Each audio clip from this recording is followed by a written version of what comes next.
Assalamualaikum warahmatullahi wabarakatuh. Saya Pina Manaura dengan NIM 12180302220, kelas Sosiologi C semester 2, akan mengikuti UTS Metodologi Penelitian Sosial. Pada pertanyaan yang pertama, jelaskan apa yang Anda ketahui tentang metodologi penelitian sosial dan metodologi penelitian sosial. Metodologi merupakan cara yang digunakan untuk memperoleh kebenaran menggunakan penelusuran dengan tata cara tertentu untuk menemukan kebenaran.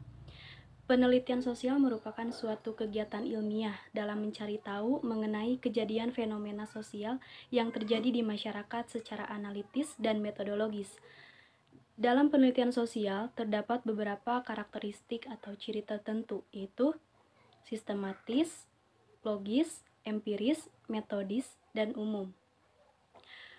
Lalu metodologi penelitian sosial adalah ilmu yang dipakai untuk mencari atau menemukan sesuatu yang bermakna secara berulang-ulang. Lalu pertanyaan yang kedua, jelaskan ciri khas atau karakteristik penelitian sosial. Penelitian sosial mempunyai objek penelitian, yaitu masyarakat serta berbagai gejala atau fenomena sosial di dalamnya. Yang kedua, penelitian sosial merupakan suatu kegiatan yang berusaha mencari tahu kebenaran dengan menggali dan mengembangkan pengetahuan dari sumber-sumber yang dapat dipertanggungjawabkan. Lalu pertanyaan yang ketiga, ada 6 sumber masalah penelitian, yaitu hasil observasi, literatur buku, jurnal, pengalaman, institusi, otoritas, dan media massa. Jelaskan dan berikan contohnya masing-masing. Teks laporan hasil observasi adalah hasil dari kegiatan pengamatan atau observasi yang didasarkan dari data-data dan fakta.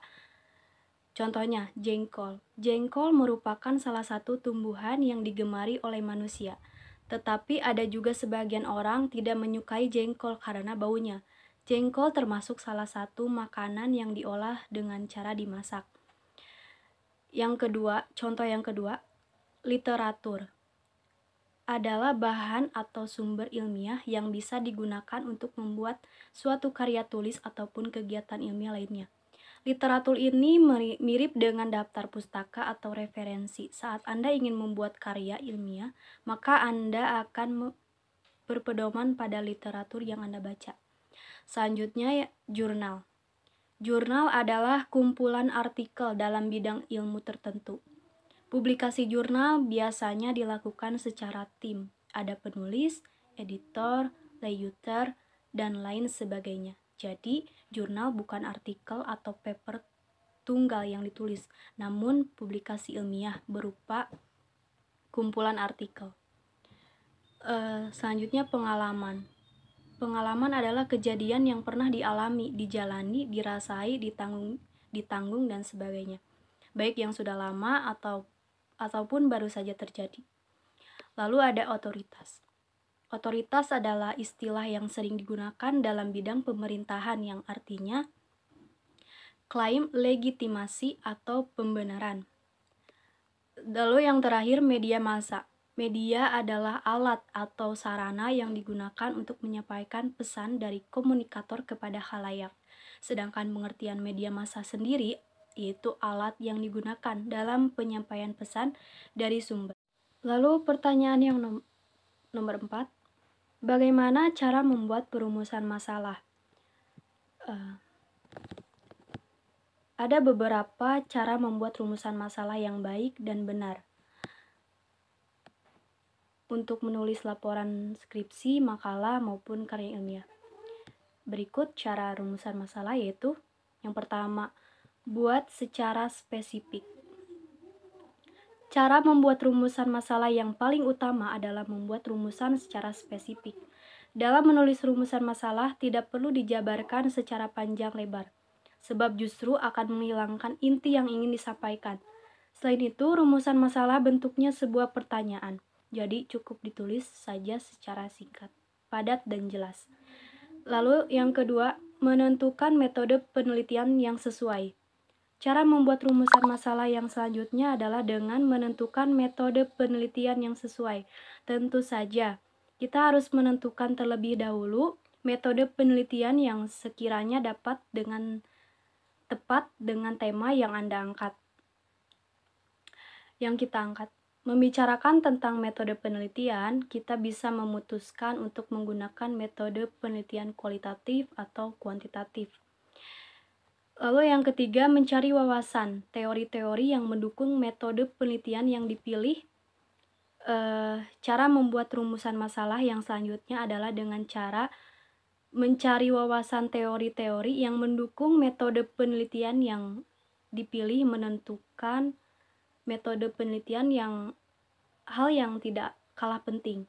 Nah, jangan sampai salah menemukan urutan, menimbulkan salah tindakan. Kesalahan dalam bertindak akan mempengaruhi pada proses penyelesaian penelitian. Kelebihan metode penelitian ini membantu peneliti menentukan konsep yang pas dan cocok untuk digunakan.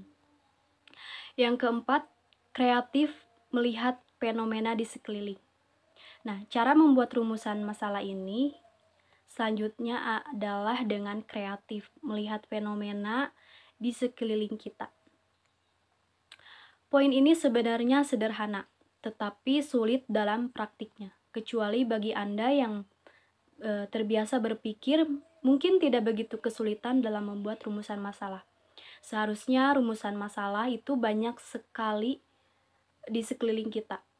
Jika kita peka membidik, umumnya kesulitan utama dalam membuat rumusan masalah karena terlalu jauh memikirkan berpikir.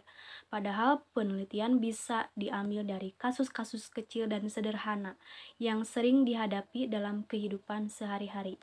Yang kelima, gunakan 5W1H. Cara membuat rumusan masalah yang selanjutnya adalah dengan menggunakan rumus 5W1H. Jika Anda mengalami kesulitan menentukan topik atau penelitian, kita juga bisa menerapkan 5W1H. Caranya cukup membuat pertanyaan yang menarik sebanyak mungkin yang Anda minati. Contoh rumusan masalah tentang e-commerce. Berdasarkan latar belakang penelitian tentang e-commerce, maka bisa dirumuskan beberapa masalah berikut. Yang pertama, apa saja dampak positif dan negatif dari e-commerce ini? Lalu bagaimana standar teknologi yang digunakan di e-commerce? Selanjutnya, bagaimana perlindungan antara pembeli dan penjual? Lalu bagaimana sih dukungan e-commerce di Indonesia? Bagaimana hubungan hukum antar pelaku e-commerce? Contoh rumusan masalah yang kedua tentang pergaulan bebas di kalangan remaja. Berdasarkan latar belakang penelitian tentang pergaulan bebas di kalangan remaja, maka bisa dirumuskan beberapa masalah berikut ini. Apa itu remaja? Nah, yang kedua, apa pengertian pergaulan bebas? Yang ketiga, apa itu seks bebas? Yang ketiga, apa faktor-faktor yang menjadi penyebab pergaulan bebas di kalangan remaja? Lalu, apa akibat yang ditimbulkan dari pergaulan bebas dan seks bebas? Pertanyaan selanjutnya, apa dampak hukum pergaulan bebas dan seks bebas? Lalu, bagaimana solusi mencegah pergaulan bebas dan seks bebas? Nah, contoh yang ketiga, tentang lingkungan kesehatan. Berdasarkan latar belakang penelitian tentang lingkungan kesehatan, maka bisa dirumuskan masalah berikut, yaitu yang pertama, apa pengertian kesehatan lingkungan? Yang kedua, apa syarat lingkungan dikatakan sehat? Yang ketiga, bagaimana ruang lingkup kesehatan lingkungan? Yang keempat, bagaimana cara memelihara kesehatan lingkungan? Dan yang terakhir, apa tujuan pemeliharaan kesehatan lingkungan? Selanjutnya, pertanyaan yang kelima. Jelaskan perbedaan observasi partisipan partisipasi dan observasi non-partisipasi. Observasi partisipan itu suatu proses pengamatan bagian dalam dilakukan oleh observer dengan ikut mengambil bagian dalam kehidupan orang-orang yang akan diobservasi. Lalu yang kedua, observasi non-partisipasi. Apabila observasi tidak ikut dalam kehidupan orang yang diobservasi dan cara terpisah berkedudukan selaku pengamat. Contoh observasi partisipan. Seorang guru dapat mengamati setiap siswa dan terlibat langsung ke lapangan dalam aktivitas siswa tersebut. Lalu, contoh observasi non-partisipan, seorang guru hanya bisa menjadi sebagian pengamat dan tidak langsung terlibat dalam aktivitas siswa tersebut. Lalu, pertanyaan yang terakhir, jelaskan apa yang Anda ketahui tentang instrumen penelitian dan hipotesis. Instrumen penelitian adalah alat-alat yang diperlukan untuk mengumpulkan data. Ini berarti dengan menggunakan alat-alat tersebut data dikumpulkan. Nah, secara hipotesis itu adalah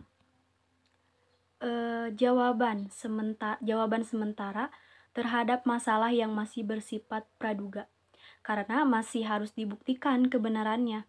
Nah, dugaan jawaban ini merupakan kebenaran yang sifatnya sementara, yang akan diuji kebenarannya dengan data yang dikumpulkan melalui penelitian. Sekian jawaban UTS dari Vina. Mohon maaf bila ada kesalahan dan kekurangan. Wabillahi taufiq wal hidayah. Wassalamualaikum warahmatullahi wabarakatuh.